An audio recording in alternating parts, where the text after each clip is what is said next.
Dia agitado em Brasília, enquanto milhares de pessoas protestavam contra a PEC do teto dos gastos públicos no gramado do Congresso, do lado de dentro, no plenário da Câmara, deputados criticavam a violência que resultou em depredação do patrimônio público. No início da noite, os manifestantes se dispersaram e o plenário passou a analisar o estatuto que regula os serviços de segurança privada. Mas todas as atenções estavam voltadas para o pacote de medidas de combate à corrupção, que foi aprovado agora há pouco, foi concluída a votação agora há pouco. A gente conversa com a repórter Gênia Moraes, que fala ao vivo do Salão Verde e tem as informações. Olá, Dini, quais foram as principais mudanças em relação ao texto que havia sido aprovado na comissão especial que analisou esse pacote de medidas contra a corrupção? A gente acompanhou toda essa votação, foram muitas modificações, né, Dini? Foram sim, Jaciene, foram várias, viu? O texto principal, na verdade, ele foi aprovado com uma ampla maioria, foram 455 votantes, 450 votos a favor. Agora, depois, na hora que vieram os destaques, ou seja, os trechos que foram separados pelos partidos para serem votados separadamente, aí as mudanças começaram. Mas antes da gente falar desse projeto das medidas anticorrupção, vale a gente relembrar um pouquinho do dia no plenário. Como você já falou aí, foram vários temas debatidos aqui e um deles, na verdade, teve uma votação bastante importante, que é a votação do projeto que cria o Estatuto da Segurança Privada, como aquela segurança que é feita nos bancos. Vamos ver na reportagem. Os trabalhos no plenário não começaram pelo tema mais esperado. Uma inversão de pauta abriu mais tempo para acordos em torno do projeto das medidas contra a corrupção. O primeiro item analisado acabou sendo a proposta que cria o Estatuto da Segurança Privada, definindo regras para o setor e substituindo mais de 100 projetos de lei que tramitam na Câmara sobre o assunto. O projeto foi aprovado. Nós temos muito mais vigilantes no Brasil do que o efetivo da Polícia Militar. Número aí que infelizmente ultrapassa, eu digo infelizmente porque o poder público deveria suprir essa necessidade e acaba também falhando no exercício da sua função pública. E aí vem o trabalho privado, que precisa, a partir de uma ação forte do parlamento, garantir a sua proteção, especialmente nessa relação trabalhista, porque precisamos evitar essa precarização. Coloca-se regras numa categoria de profissionais que varia de estado para estado. Com a aprovação desse projeto, eu não tenho nenhuma dúvida que a categoria vai conseguir produzir muito mais, vai conseguir ser mais eficiente e, com isso, o estado precário que apresenta nos quadros das forças policiais um claro muito grande, ou seja, um déficit de policiais, poderão ser auxiliados. Mas houve reação ao fato de o projeto transformar a segurança privada em assunto de interesse nacional, que só pode ser regulada por leis federais. Essa é uma emenda que fere profundamente o Pacto Federativo, porque quer tirar a competência dos estados e dos municípios para legislar dentro das suas competências. Aqui a gente está falando de segurança armada, segurança privada, segurança de bancos, instituições financeiras. Nós não podemos deixar o Congresso perder a sua prerrogativa de legislar numa questão como essa. Então, depois dessa votação aí, veio o momento mais esperado, que era a votação da proposta das medidas anticorrupção.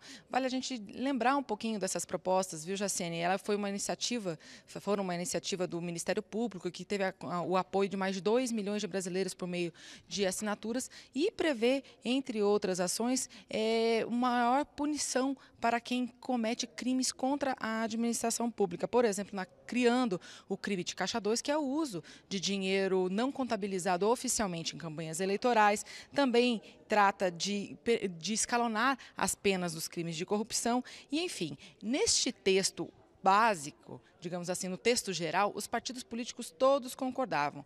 As divergências estavam nos chamados destaques, que, como eu disse antes, são os trechos que os partidos separam para ser votados destacadamente, ou seja, separadamente do texto principal. Essa parte é que teve um pouco mais de divergência. Vamos ver um pouquinho do debate que aconteceu aqui no plenário. Eu espero que na noite de hoje a Câmara dos Deputados reafirme aqui por ampla maioria, a aprovação do relatório, que recebeu a unanimidade da representação de todos os partidos que estavam lá na comissão especial, e lembrando que ela era formada por 60 parlamentares. Não podemos aprovar qualquer coisa que chega aqui, porque muitas vezes, no intuito de combater a corrupção, abre-se uma brecha para a corrupção também. Portanto, senhor presidente, eu mesmo propus uma emenda, a emenda número 2, que foi rejeitada pelo relator, que é a emenda que criminaliza a violação às prerrogativas do advogado, o advogado que representa a defesa. Nós não podemos permitir qualquer dispositivo que mude o habeas corpus. E nós conseguimos isso derrotando a última tentativa na comissão. Nós não podemos permitir o aproveitamento de prova ilícita. O nosso ordenamento jurídico não permite o aproveitamento de prova ilícita. Nós não podemos permitir o chamado reportante confidencial. Por que razão?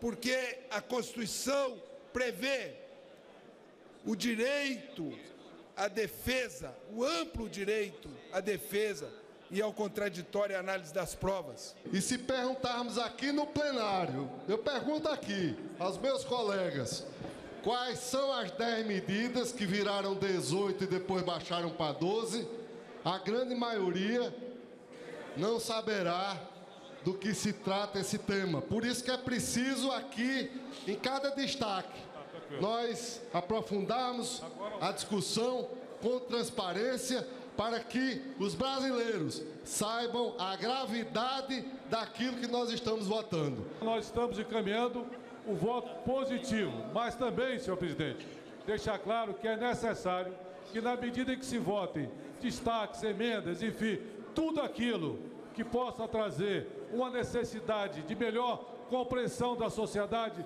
brasileira, seja votado de forma nominal. A expressiva maioria deste plenário não conhece a totalidade dessa matéria. Ela é uma reforma no processo penal. Entendo que o Brasil espera a sua aprovação.